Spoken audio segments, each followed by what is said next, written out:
જય માતાજી, જય ઠાકોર સમાજ। હું એસ એમ ઠાકોર। અત્યારે આપણી સમાજમાં જે નવું બંધારણ બનાવવામાં આવ્યું એમાં ખાસ જો વિરોધ કરતા હોય તો એ છે ડીજે વાળા। તો ચાલો તમને એક કડવું સત્ય કહું કે મોજ શોખની જિંદગી જીવવા માટે ઠાકોરોએ ઘણું બધું ખોયું છે। તમને એક ઉદાહરણ આપી દઉં। અમદાવાદ જેની અમુક જગ્યાઓ સોલા, નરોડા, બાપુનગર, નિકોલ, જુહાપુરા, ચાંદખેડા, આ બધી જગ્યાઓ મોસ્ટ ઓફલી કની હતી? ઠાકોરોની હતી।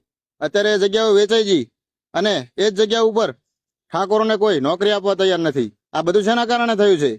મોજ શોખની જિંદગી જીવવા માટે સ્ટેજ પ્રોગ્રામ, લોક ડાયરા, મોંઘી ગાડીઓ, મોંઘા મોબાઈલોના શોખમાં ઠાકોરોએ આ બધી જગ્યાઓ વેચી મારી છે।